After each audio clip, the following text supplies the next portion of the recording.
Alright, what's going on, guys? It's Lake. Welcome to today's video. Sounds like someone next door, a couple houses over, is working on some stuff, so if you guys can hear that, I apologize. But today is a video that I never really done before. This is going to be a car video. Sitting in front of me is my dream car. Quick story time before I kind of show it off. This car has been in my dad's possession, and it's been his for probably over 10 years.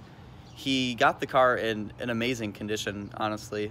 There was a couple little things that were kind of just about the body, but other than that, this car has been absolutely just flawless. I think he's only put 7K miles on the engine himself after buying it from the owner. Before that, I'm pretty sure he got the car around 21,000 miles, and it currently sits at about 29,480, something around there. I've been honestly just watching the mileage and what I've been driving it, and how much I've been using it. So it's supposed to rain tonight. It's a Friday night, and tonight is cruise night, so I probably won't be able to taking it out if it is raining, because I don't really want to take it out. The car is not going to be staying here at my house, which is where we're at. I will be keeping it at my grandparents' in their pole barn, because it's only going to be a weekend car. I will still be driving this Cavalier to work and everything, so this is only like a weekend kind of pleasure car. I'm not even going to like fire it up in this video probably, because there's just no point if I'm not going to go take it out. So anyways, ladies and gentlemen, this is my 1982 Mazda Rx7 GSL. It's not too dirty, but it does have a little bit of just dust on it. Other than that, my dad has been doing an awesome job cleaning it this whole week while I've been at work. Pretty much I work from 8 a.m. to 4:30. This week I actually was working 6:30 to 3:30, so I was up super early. And with me being up super early, he just spent no time waiting, and he just gets right to working on the car. So we actually have this license plate right now. It's just a temporary one, because we actually ordered a custom license plate that's going to say rotary, but the T on the rotary is going to be a 7, so it's going to say RO7ARY. Pretty much to simplify that meaning behind it is, if you guys don't know, the Mazda Rx7 is a rotary engine, and the 7 stands for the Rx7. So I think it's a really sweet license plate. I can't believe it wasn't taken. I mean, how many Rx7s are there out there that would probably do that? So yeah, this is the beauty, this is the beast. This car, it screams. So I will be driving it in a whole nother video. I won't even fire it up for this video, because I don't really like firing it up, letting I have to obviously let the oil kind of warm up in it, and then kind of giving it a little bit of revs. So I'm not even gonna bother with any of that today. So we're gonna get inside. If I can unlock the car, that'd be great. There we go. And then slide this door open. So now the interior is all original. I don't want to open this door too much. Okay, perfect.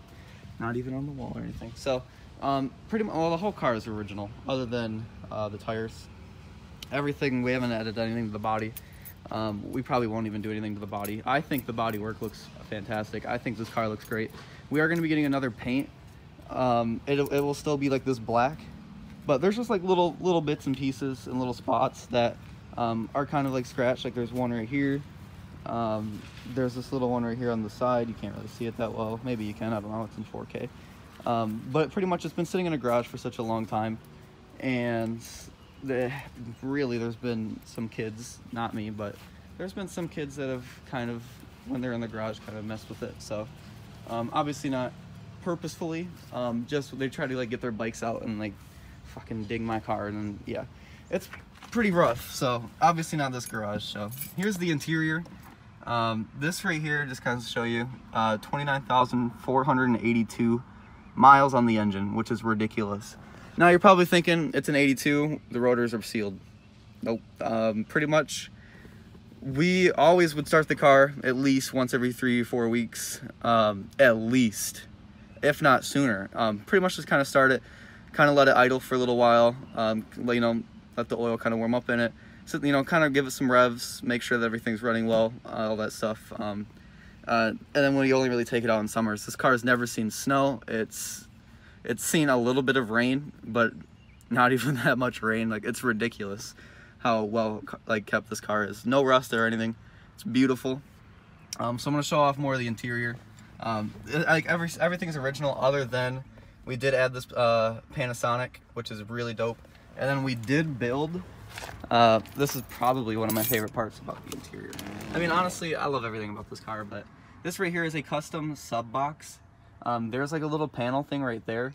This was customly built to fit this corner. It sits right there, and it's sick. The amp perfectly fits under the seat. I mean, there's literally 2 wires there. Up here, you don't even see any wires. It actually like runs like up and like through somewhere like right here, and then over here is my aux cord. So like no wiring really. I don't even really know where he put it. It kind of hides under here, and then it's up in CD players up there. But I mean, it looks so clean. Like when they did this, my dad did this probably 8 or 10 years ago. So I mean, it's an older sub, but honestly, I think the older the better, honestly, unless you're spending like fat stacks nowadays. But like this thing, it hits so hard, which you'll be able to see in the video. That right there is just like a jumpsuit that I got. So pretty much if I ever need to work on the engine, I just throw that over my clothes, so I don't really get anything on my clothes. So that right there is also like a secret compartment. We're gonna put my seat back into place, move my keys, slide back in. This right here is a secret compartment. It opens up. I can't really get like a good angle. That right there, but this seat's kind of in my way. But this opens up, and it's a secret compartment. It looks like it's a part of the car, but this handle right here opens up. What we keep in there, just some tools, just in case anything happens. It's an older car, stuff's gonna happen. So the first day we took it out, we did have the alternator belt kind of piece out on us. Luckily, a local shop in town did have the exact belt that we needed, so we were able to kind of cruise there. We watched the temperatures of everything like that, because the fan wasn't spinning or anything like that. Pretty much, if you guys know the alternator belt, you know. If you guys don't know, I'm not the best at explaining, but pretty much we were on such a crazy time limit, so we had to get there quick while also making sure the engine wasn't getting too hot or anything, because the fan wasn't spinning. Not like just, yeah, crazy stuff. So we ended up getting there. Luckily, a place in town did have our belt. My dad even showed me how to do it. If the freaking belt that we did buy would somehow snap while he's out of town for the next 2 weeks, you best believe I have a decent idea what I'm doing, but it will definitely not take me 5 minutes like it took him. It would definitely take me probably at least a half hour, at least, because I would take my sweet old time. I don't want to do anything wrong. The second day we took the car out, the oil light was at 0. Pretty much he was messing with the timing, pretty much so it idles at a higher RPM now. A little bit, I don't know if it's the timing or the fuel intake, whatever, but he messed with that just a little bit, so it's pretty much idles at a higher RPM, because there's been times where I throw it into neutral and the RPMs, they die really fast, and if I don't like switch my feet over and hit the brake and like just give it a little bit of gas while I'm in neutral to rev the RPMs back up, then it stalled a couple times, which I'm just assuming it's just because it hasn't been really driven that much in the last couple of years. We've kind of been laxed on taking it out in the summers, so it's really just been sitting a lot. But other than that, this car has been running absolutely fantastic. But like I said, the oil light was at 0. Sorry, oil light was at 0. When he was messing with the RPMs thing, we were out and it wasn't even moving. It was literally at 0. So my dad was having a heart attack. He thought something was up. He ended up thinking that since he was messing with inside the engine bay, that he accidentally hit the cord or just some of the wiring, and he actually did. So he put the wiring back in when we stopped for a second. It shot right back up to, it usually sits between 60 and 110, a little bit more. I think it's like around 80 is where it sits at for this car. So pretty neat, which we will now show you the engine. And the engine is absolutely awesome. I'm pretty sure it's a 2-rotor engine. Absolutely. Do I need to get back in the car later? Should I lock it? Should I lock it? Should I lock it? Should I lock it? And I live in a nice neighborhood. I think it'll be all right. All right, so this is the engine. I need to set you guys down for just a second. All right, ladies and gentlemen, this is the Mazda Rx7's rotary engine. It's awesome. This is like the only rust on the car. Don't even really know how it got there. Under the hood, it's fine. You know, everywhere, like around here. There's some of the things that have like this kind of coat on it. Like this right here, there was like this like coat on it, so that's like, it looks like it's kind of rusting, but I guess that's good for it. Don't know how. but like if you go and look like under like the entire car, the big thing in Michigan is it snows in the winter, so salt on the ground. You know, you're gonna want to watch everything on the sides. This right here is an undercoat. They actually don't even really do this now because it's so expensive, but this right here is just kind of like a coating where like no matter what, this right here will come off first before actually really even getting to the paint, which is insane, which is really cool. And then just look back in here, there's no rust. I'm just kind of like showing you guys because I don't want you guys to be like, what the heck, leak? So yeah, anyways, this is the rotary engine. Amazing. This right here does have like a little bit of stuff on it, but you know, it's an old car, right? You can't fucking keep it like perfect. But we're gonna try. We're gonna try keeping it perfect for as long as we can. So this car's absolutely beautiful. This huge open spot right here used to be the AC unit. I mean, it worked, but not very well. So my dad was like, just rip it out. So that's what we did. We took it right out of there. Which it makes a lot more room in the engine bay, which looks a lot nicer. And then with that looking nicer, it also is like weight reduction. This car weighs like nothing. Like if it even matters, that weight reduction. This car is like, it's so small. Don't even really think that it's gonna change a lot, but just more weight reduction. So this right here is the alternator belt. Pretty much if this breaks on me again, I have to just take one on, fit it around this fan right here. It slides up in here. Then I gotta like come around to this side over here. I'm just trying to do this from memory. And then you gotta like take this part off something, and then there's like another bolt on there. And then it should just be just like that. And you slide it right back up on here. Yeah. If that's not it, then sorry, Dad, I'll let you down.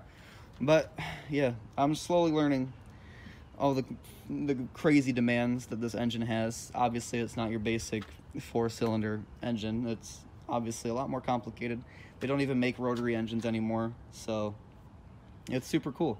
I will be taking it to a Mazda dealership at some point just to get a compression test because it hasn't been taken to a Mazda dealership probably in years. So I just want to get a compression test just to get an idea of how healthy the engine really is. So if you guys did enjoy this video and if you guys do love the car, be sure to drop a like. If you guys want to see more videos of the RX-7, be sure to leave a comment in the comment section below.